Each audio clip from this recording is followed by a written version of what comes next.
नमस्कार, सच कहूं Hindi news bulletin में आपका स्वागत है। आइए नजर डालते हैं देश और दुनिया की 10 बड़ी खबरों पर। देश में कोरोना वायरस के नए वेरिएंट JN.1 के कारण स्थिति लगातार चिंताजनक। केरल के बाद अब 2 और राज्यों में वायरस के केस आए सामने। इसके साथ ही भारत में कोरोना के केस 9 दिनों के भीतर दोगुने हुए। इस मामले को लेकर केंद्रीय स्वास्थ्य मंत्री सभी राज्यों के मंत्रियों के साथ जल्द करेंगे बैठक। वहीं WHO ने भी जारी किया आदेश, लोगों से मास्क पहनकर बाहर निकलने की अपील। हमारे देश को आजाद हुए 76 साल हो गए, लेकिन कई चीजों में हमको अभी आजादी नहीं मिली, जैसे कि सरकारी दफ्तरों में दुश्वारियां, परेशानियां, बदइंतजामियां। हमने आजादी की जंग इसलिए लड़ी थी ताकि हमारी आने वाली पीढ़ियों की जिंदगी आसान हो सके, ना कि इसलिए कि वो जगह जगह पर सरकारी दफ्तरों में धक्के खाएं, परेशानियों का सामना करना पड़े। शहीद आजम सरदार भगत सिंह जी के सपनों को साकार करने के लिए पंजाब सरकार ने फैसला किया है कि पंजाब के लोगों को अब सरकारी दफ्तरों के चक्कर नहीं लगाने पड़ेंगे, बल्कि सरकारी दफ्तर खुद चल के लोगों के घर पर आएंगे। अब सरकारी दफ्तरों के चक्कर काटने की जरूरत नहीं, बस डायल करें 1076 और सरकारी सुविधाएं अपने घर पर ही पाएं। पंजाब की भगवंत मान सरकार आपके द्वार। संसद के शीतकालीन सत्र के 13वें दिन 141 सांसदों के निलंबन के विरोध में विपक्ष का प्रदर्शन लगातार रहा जारी। पहले विपक्षी सांसदों ने गांधी प्रतिमा के सामने सरकार के खिलाफ की नारेबाजी और उसके बाद संसद के मकर द्वार के बाहर किया प्रदर्शन। वहीं कांग्रेस अध्यक्ष मल्लिकार्जुन ने कहा कि जब तक सांसदों का निलंबन वापस नहीं लिया जाता, विपक्ष का प्रदर्शन यूं ही रहेगा जारी।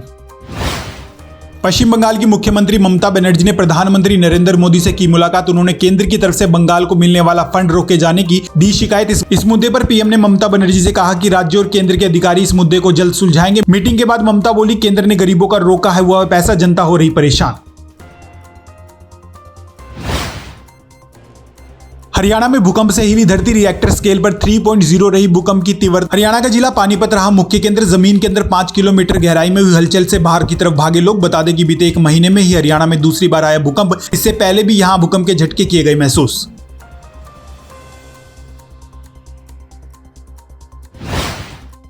प्रमोशन में आरक्षण ऑर्डर से पहले अब हरियाणा सीएम मनोहर लाल की लेनी होगी मंजूरी। हरियाणा सरकार ने सभी प्रशासनिक सचिवों को ग्रुप ए और ग्रुप बी पदों के सभी कैडर में प्रमोशन में आरक्षण के लिए जारी निर्देशों की सख्ती से पालना करने के दिए आदेश। वहीं मुख्य सचिव द्वारा प्रशासनिक सचिवों को जारी किए गए आदेश।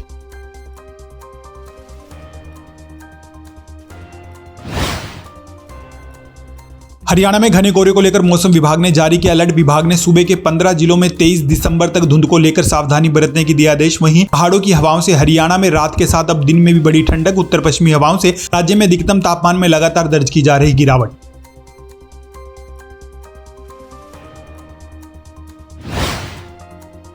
$200 करोड़ के ड्रग रैकेट का किंगपिन कंदोलाबरी जलंधर कोर्ट में पुलिस पेश नहीं कर पाई कोई सबूत। 11 साल से जेल में था बंद। बता दें कि करीब 11 साल पहले दिल्ली पुलिस की स्पेशल सेल से फरार हुए रंजीत सिंह उर्फ राजा कंदोला को किया गया था गिरफ्तार। दिल्ली पुलिस के साथ जलंधर पुलिस ने शेयर किए थे इनपुट।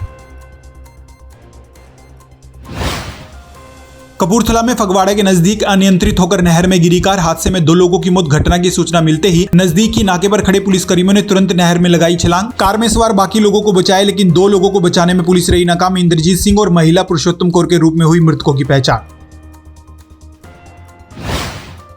फिरोजपुर में सस्पेंड डीएसपी फिर से 4 दिन की रिमांड पर। तीसरी बार पुलिस ने अदालत में किया पेश। रिश्वतखोरी, गैंगस्टरों से संबंध के लगे हैं आरोप। अदालत ने सरकारी पक्ष की दलीलों को सुनने के बाद आरोपी बंसल की पुलिस रिमांड 22 दिसंबर तक की मंजूर। इसके साथ ही पुलिस का कहना है कि इस मामले में अभी और हो सकते हैं कई बड़े खुलासे।